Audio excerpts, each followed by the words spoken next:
Hello everyone, welcome to Krishna Coaching Center, class 11 Political Science, and here our chapter is running Local Government.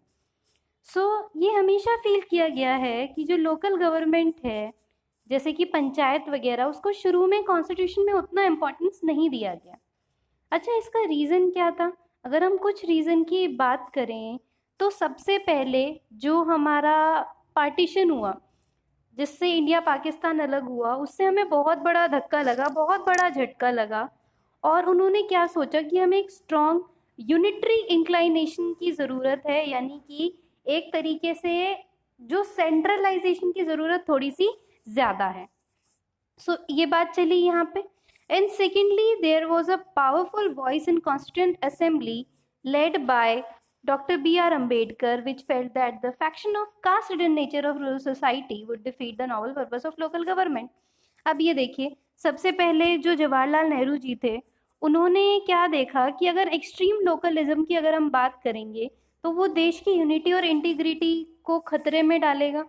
दूसरा, जो B are Ambedkar ji थे, उन्होंने क्या बोला कि जो इतना कास्टिज्म वगैरह है, अगर हम लोकल गवर्नमेंट को पावर देते भी हैं फिर भी इन सब चीज़ों की वजह से, ये कास्ट सिस्टम वगैरह की वजह से, जो रियल पर्पस है लोकल गवर्नमेंट का वो कभी सॉल्व हो नहीं पाएगा रूरल लेवल पे। किसी ने ये डिनाई नहीं किया जो इम्पोर्टेंस थी लोगों की पार्टिसिपेशन की in development planning. But many member of constituent assembly वो क्या चाहते थे कि विलेज पंचायत हो, it to be the basis of democracy in India, but they were concerned about factionalism and many other ill present in the villages. अब ये देखिए, बहुत सिंपल सी बात है, उन्होंने बोला लोकल को पावर मिलनी चाहिए, लोकल वोकल ऐसा हो तो ठीक है जी, लोकल को उन्होंने पावर दे भी दी, कोई दिक्कत नहीं है। बट लोकल में जिसको पावर मिल रही है, क्या वो उस पावर को ठीक से यूज कर पाएगा? क्या उस पावर का जो रियली में आप ये देखिए इम्पैक्ट आएगा वो ट्रू रहेगा या नहीं रहेगा? क्योंकि आज भी हम देखते हैं कि विलेज में बहुत सारे ऐसे लोग हैं जो बहुत ही पुराने ख्यालों के हैं और अब के टाइम पे विचारधाराएं बदल गई हैं, लोगों की डिमांड्स बदल गई हैं, जो रियल सोसाइटी है वो चेंज हो गई है। तो क्या वो लोग जो सच में पंचायत जैसे लेवल पे पहुंचेंगे वो इस चीज़ को अंडरस्टैंड कर पाएंगे? That was a matter of question always. ये कौन है? ये श्री अनंत सन्यम अयंगर जी हैं। ये क्या बोलते हैं कि in the interest of democracy the villages में be train in the art of self government, even autonomy. We must be able to reform the villages and introduce democratic principles of government there. अब ये देखिए, सब लोग खिलाफ थे शुरू में लोकल गवर्नमेंट को बहुत ज़्यादा पावर देने की, पर जो एंगर जी हैं वो क्या बोलते हैं कि डेमोक्रेसी के इंटरेस्ट में ऑब्वियस ये बात है, आप कह रहे हो विलेज ये सब चीज़ों को हैंडल कैसे करेगा? तो कोई भी किसी नई चीज़ को हैंडल कैसे करेगा जब उसको अच्छी ट्रेनिंग दी जाएगी, जब उसको अच्छी सब चीज़ें ठीक से समझा दी जाएंगी, बता दी जाएंगी. So what we can do, we can train the villages to be self-dependent, to be autonomous. Local government की अगर हम independent India की बात करें तो local government was not very powerful until the 73rd and 74th constitutional amendment arrived. यानी कि local government में एक बहुत ही फ्लिप आता है, एकदम चेंज आ जाता है 73rd and 74th constitutional amendment act CAA के बाद। अब but even before that some efforts जो थे, उन्होंने लोगों ने कोशिश करी, गवर्नमेंट ने कोशिश करी कि लोकल गवर्नमेंट बॉडीज़ को डेवलप किया जाए। But firstly in the line was that जो कम्युनिटी डेवलपमेंट प्रोग्राम था 1952 में किया गया, जहाँ पे लोगों का पार्टिसिपेशन और लोकल डेवलपमेंट में बहुत सारी एक्टिविटीज़ करवाई गई। इसके बैकग्राउंड में एक 3 टायर पंचायत राज सिस्टम जो था लोकल गवर्नमेंट का, वो रिकमेंड किया गया रूरल एरियाज़ में। अब कुछ स्टेट्स जैसे कि गुजरात, महाराष्ट्र, उन्होंने अडॉप्ट किया इस सिस्टम को इलेक्टेड बॉडीज़ के रूप में अराउंड 1960s। अब आप कहेंगे जी 2 स्टेट ने कर लिया, बाकी ने कैसे नहीं किया? तो शुरू में ही जो लोकल बॉडीज़ का काम था वो स्टेट गवर्नमेंट को ही दे दिया गया था। अब स्टेट गवर्नमेंट जो थी अपने हिसाब से सोचती थी कि अगर कहीं पर भी उसको ज़रूरत लगती थी तो वो ऑटोनॉमी दे दिया करती थी। बट इन मेनी स्टेट्स, बहुत सारे स्टेट्स में, those local bodies did not have enough power and function to look after the local development. अब इन्होंने तो ध्यान दे दिया बट सब लोग इतने पावरफुल नहीं थे, सब लोग इतने विजनरी नहीं थे कि लोकल चीज़ों को वो पावर दे सकें। वो बहुत डिपेंडेंट थे स्टेट पे, सेंट्रल गवर्नमेंट्स पे फाइनेंशियल असिस्टेंट, यानी कि अगर थोड़ी बहुत भी ज़रूरत होती थी ना, कई बार अगर विलेजेस को 10-12 हज़ार की भी ज़रूरत होती थी तो उन्होंने स्टेट से उन्हें बजट पास करवाना पड़ता था। बहुत सारे स्टेट से उन्होंने नेसेसरी नहीं समझा कि लोकल बॉडी इस्टेब्लिश की जाए। बहुत सारे इंस्टेंसेस में जो लोकल बॉडीज़ थी वो डिसॉल्व हो जाती थी और जो लोकल गवर्नमेंट थी वो एक तरीके से कुछ भी नहीं होती थी, और जो वहाँ पे गवर्नमेंट ऑफिसर होते थे वो उनको ईजिली ओवर पावर कर लिया करते थे। बहुत सारे स्टेट्स में हैड इनडायरेक्ट इलेक्शंस होते थे to most local bodies. In many state जो इलेक्शन थे लोकल बॉडीज के वो टाइम टू टाइम पोस्टपोन होते चले जा रहे थे। अब 1987 के बाद एक थॉरो रिव्यू होता है functioning of local government institutions का। लोग उसको ठीक से स्टडी करना जो थे वो शुरू कर देते हैं। 1989 में जो पीके थुंगोन कमेटी, उन्होंने रिकमेंड किया कि लोकल जो गवर्नमेंट बॉडीज़ हैं उनको कॉन्स्टिट्यूशनल रिकॉग्निशन मिले, यानी कि कॉन्स्टिट्यूशन तक उनकी बात को पहुंचाना अब बहुत ज़्यादा ज़रूरी हो गया था। अब उसके लिए कॉन्स्टिट्यूशनल अमेंडमेंट ज़रूरी था। So constitutional amendment to provide for periodic election to local government institution and enlistment of appropriate functions to them along with the funds was recommended. क्या रिकमेंड किया गया? सबसे पहले एक पीरियोडिक इलेक्शन होना चाहिए, यानी कि ऐसा नहीं हो कि कभी भी कोई भी कुछ भी बन गया, और उनके फंक्शंस एनलिस्ट होने चाहिए। फंड्स क्या क्या कैसे कैसे मिलेंगे ये सब कुछ अच्छे से एनलिस्ट होना चाहिए, ये सब रिकमेंड किया गया। अब 73rd एंड 74th अमेंडमेंट है क्या? 1989 में जो सेंट्रल गवर्नमेंट थी उन्होंने इंट्रोड्यूस करे दो constitutional amendments, 73rd and 74th। याद रखिए 73rd एंड 74th बहुत इंपॉर्टेंट है। ये अमेंडमेंट्स जो थे इन्होंने एम किया कि ये स्ट्रेंथन करेंगे लोकल गवर्नमेंट को और इंश्योर करेंगे कि लोकल गवर्नमेंट है उनको एक जैसी पावर और एक जैसे उनके रोल्स ओवरऑल कंट्री में डिसाइड हों। अब जो कॉन्स्टिट्यूशन है ब्राज़ील का, उसने शुरू में स्टेट्स क्रिएट करे, फेडरल डिस्ट्रिक्ट्स क्रिएट करी, म्यूनिसिपल काउंसिल्स क्रिएट करी। ईच ऑफ दीज को असाइन किया गया इंडिपेंडेंट पावर और jurisdiction, just as the republic can not interfere in the affairs of state. यानी कि अब जो ओवरऑल आपका सेंटर था, रिपब्लिक था, वो स्टेट के अफेयर में इंटरफेयर नहीं कर सकते थे, एक्सेप्ट कुछ एक्सेप्शंस होते हैं, जैसे कि वो कॉन्स्टिट्यूशन में लिखे रहते हैं कि हाँ अगर ये मैटर है, कोई ऐसा ज़रूरी हो रहा है तो उसको फिर इंटरफेयर करना पड़ेगा। So except on grounds provided by constitution states are prohibited from interfering in the affairs of municipal councils. और ये प्रोविजन था, ये प्रोटेक्ट करता था पावर ऑफ लोकल गवर्नमेंट की।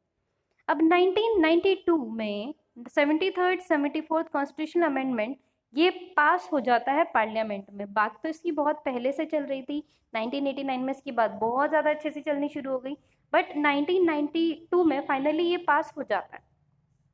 अब 73rd अमेंडमेंट था, ये किसके बारे में था?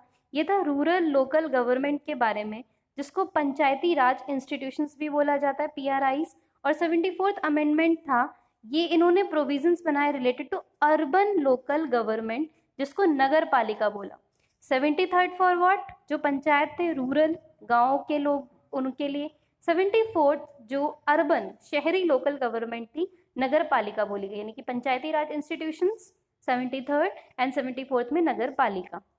ये दे केम इनटू फोर्स इन 1993, यानी कि 1993 से टोटली एप्लीकेबल हो गए। अब हमने क्या नोटिस किया कि अर्लियर की जो लोकल गवर्नमेंट थी इज अ स्टेट गवर्नमेंट। पहले लोकल गवर्नमेंट एक स्टेट गवर्नमेंट थी, स्टेट्स फ्री थे कि वो अपने लॉज बना सकें, सब चीज़ें कर सकें। लेकिन जब कॉन्स्टिट्यूशन अमेंड हुआ तो स्टेट को चेंज करने पड़े अपने लॉ अबाउट लोकल बॉडीज़, ताकि यूनिफॉर्मिटी हो सके, कन्फॉर्मिटी हो सके कॉन्स्टिट्यूशन में। यानी कि अब कॉन्स्टिट्यूशन ने जब अलग किसी को पावर दे दी तो कोई और कैसे इंटरफेयर करेगा। सो दे वर गिवन 1 ईयर टाइम, उनको 1992 से 1993 के बीच में 1 साल का समय दिया गया कि वो सब चीज़ों में चेंज कर सकें।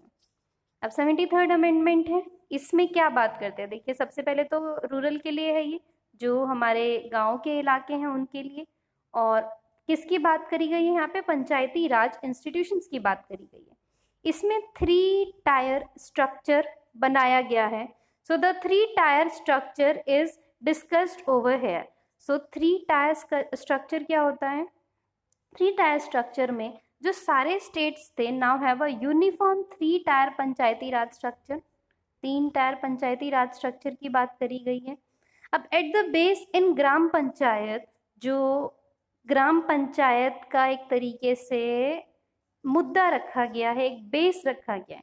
अब ग्राम पंचायत क्या कवर करेगी? ग्राम पंचायत कवर करेगा एक विलेज या फिर ग्रुप ऑफ विलेजेस। अब ये देखिए, अगर कोई बड़ा विलेज है तो एक ग्राम पंचायत रहेगी। अगर ग्रुप ऑफ विलेजेस हैं तो क्या रहेगा? जैसे छोटे छोटे गांव हैं तो एक एक गांव, अगर थोड़े बहुत ही लोग हैं, 100 200 300 400 लोग हैं, तो उसके लिए अलग से क्या ग्राम पंचायत बिठाओ। तो उन्होंने क्या बोला कि आप ग्रुप ऑफ विलेजेस भी ले सकते हैं। अब जो इंटरमीडिएरी लेवल है is the mandal, also referred as block या फिर तालुका। अब इंटरमीडिएरी लेवल यानी कि बेस लेवल तो हो गया ग्राम पंचायत, उसके बाद उसके इंटरमीडिएरी लेवल पे आता है मंडल। मंडल को ब्लॉक या फिर तालुका बोला जाता है। अब दीज बॉडीज आर कॉल्ड मंडल और तालुका पंचायत। जो पहले बेस लेवल था उसको ग्राम पंचायत बोला गया, विलेज या फिर ग्रुप ऑफ विलेजेस के लिए। फिर इन सबको मिला के एक मंडल या ब्लॉक बनाया गया, तो इसके लिए तालुका पंचायत बनाई गई। अब जो इंटरमीडिएरी लेवल बॉडी है, it need to be constituted in small states, छोटे छोटे स्टेट्स में इंटरमीडिएरी बॉडी बनाई गई। अब एपेक्स जो सबसे ऊपर है वो है जिला पंचायत, जो कि एंटायर एरिया को, एंटायर रूरल एरिया या डिस्ट्रिक्ट को कवर करेगी। सो सबसे पहले सबसे नीचे ग्राम पंचायत, उसके बाद आता है आपका तालुका या फिर मंडल पंचायत, और सबसे ऊपर आता है आपका जिला पंचायत। 3 ग्राम, तालुका एंड जिला पंचायत। अब जो ये अमेंडमेंट है तभी इसको 3 टायर बोला जाता है, क्योंकि फर्स्ट टायर पे आपका ग्राम पंचायत कवर हो गया, सेकंड टायर पे आपका तालुका या ब्लॉक कवर हो गया, और थर्ड टायर पे आपका क्या कवर हो जाता है? थर्ड टायर पे आपका कवर हो जाता है जिला पंचायत। सो अमेंडमेंट में also made a provision for mandatory creation of gram sabha, यानी कि ऐसा नहीं है आपकी चॉइस है, आपको मैंडेटरली ग्राम सभा को बनाना ही बनाना है। अब जो ग्राम सभा थी would comprise of all the adult member registered as voters in panchayati raj या इन पंचायती एरिया। अब ग्राम सभा के अंदर कौन कौन से लोग आएंगे? वो सारे लोग आएंगे, सारे अडल्ट मेंबर आएंगे जो रजिस्टर्ड हैं as a voter in panchayat area. तो एक पंचायत एरिया है जहाँ पे सारे वोटर्स 18 से ऊपर है, अडल्ट मेंबर्स हैं, वो सब किसका पार्ट होंगे? ग्राम सभा का पार्ट होंगे। अब इसके जो रोल्स एंड फंक्शन है ये डिसाइड कौन करेगा? ये डिसाइड करता है स्टेट लेजिस्लेशन। ये याद रखिएगा बेटा, स्टेट लेजिस्लेशन डिसाइड करेगा, सेंटर डिसाइड नहीं करेगा। फिर इनके इलेक्शंस होते हैं। अब all the 3 level of panchayat raj institution are elected directly by the people. Direct elections होते हैं, कोई इनडायरेक्ट इलेक्शन नहीं होता है। 3 कौन कौन से? फिर से देखिए, ग्राम पंचायत, ब्लॉक पंचायत, जिला पंचायत। तो तीनों के डायरेक्ट इलेक्शंस होते हैं, यानी कि लोग डायरेक्ट वोटिंग करते हैं। अब टर्म एक पंचायत बॉडी का टर्म कितना होता है? 5 साल का। 5 साल के लिए एक पंचायत रहती है। अगर स्टेट गवर्नमेंट डिसॉल्व हो जाती है या डिसॉल्व कर देती है पंचायत को, अगर स्टेट गवर्नमेंट पंचायत डिसॉल्व कर देगी अगर 5 ईयर टर्म से पहले, सो जो फ्रेश इलेक्शंस हैं वो विद इन 6 मंथ्स होने चाहिए डिसोल्यूशन के। यानी कि मान लो अगर कोई बनता है पंचायत में, पंचायत बनती है 2015 में और फॉर सम रीज़न 2018 में डिसॉल्व हो जाती है, तो 2018 में उसके इलेक्शन 6 महीने के अंदर हो जाने चाहिए। ये एक इम्पॉर्टेंट प्रोविज़न है जो इंश्योर करेगा कि इलेक्टेड लोकल बॉडीज़ हो ही हो। अगर ऐसा कुछ ना होता फिर स्टेट क्या करते? स्टेट डिसॉल्व कर दिया करते जो भी पंचायत हैं उनको। अब जो भी चीज़ें पंचायत होती उनको जब एक बार डिसॉल्व कर दिया जाता, तो डिसॉल्व करने के बाद क्या होता? स्टेट अपना राज चलाती, क्योंकि अगर टाइम निर्धारित नहीं करते। बट अब कॉन्स्टिट्यूशन ने टाइम का निर्धारित कर दिया है, 6 महीने के अंदर काम होना ही होना है। सो बिफोर 73rd अमेंडमेंट बहुत सारे स्टेट वो इनडायरेक्ट इलेक्शंस कराते थे डिस्ट्रिक्ट बॉडीज़ के, और कोई प्रोविज़न नहीं था इमीडिएट इलेक्शन का, जिसकी वजह से स्टेट का पावर बहुत ज़्यादा हो जाता था जो लोकल लेवल था उसमें। अब रिजर्वेशन क्या होता है? किसी चीज़ को फिक्स कर देना। सो जो 1/3 है, 1/3 of the position in all panchayat institution वो रिजर्व करी गई है किसके लिए? वुमेन के लिए। यानी कि 33% seats are reserved for women. अब रिजर्वेशन है शेड्यूल कास्ट, शेड्यूल ट्राइब के लिए, ये भी प्रोवाइड किया गया है in all the 3 level in proportion to their population. यानी कि SC ST का जो भी पॉपुलेशन परसेंटेज है उस हिसाब से उनको रिजर्वेशन मिलेगा। अगर स्टेट को नेसेसरी लगता है, देखिए सेंटर नहीं फिर से स्टेट, अगर स्टेट को नेसेसरी लगता है तो वो रिजर्वेशन OBC यानी कि अदर बैकवर्ड कास्ट को भी दे सकते हैं।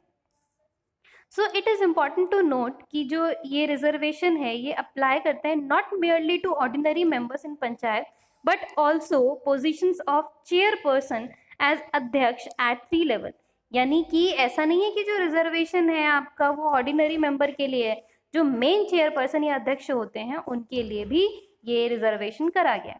सो फर्दर जो रिजर्वेशन है of 1/3 of the seats for women is not merely in general category but also in schedule caste and schedule tribe and backward classes. यानी कि 33% जो वुमेन के लिए रिजर्व किया गया है वो ऐसा नहीं कि 33% सीट सिर्फ जनरल के लिए है, ये जनरल के लिए भी है, ये शेड्यूल कास्ट के लिए भी है और ये शेड्यूल ट्राइब के लिए भी है, यानी कि तीनों चीज़ों के लिए। So this means that a seat may be reserve simultaneously for a women candidate and one belonging to schedule caste and schedule tribe. यानी कि अगर एक वुमेन है जो SC ST से बिलोंग करती है तो हो सकता है उसको रिजर्वेशन वुमेन कैटेगरी से भी मिल रहा हो और SC ST कैटेगरी से भी मिल रहा हो, तो साइमल्टेनियस एक साथ वो चीज़ें हो सकती है। So thus a sarpanch would have to be a Dalit women और एन आदिवासी वुमेन। सो जो सरपंच है वो एक दलित वुमेन भी हो सकती है, आदिवासी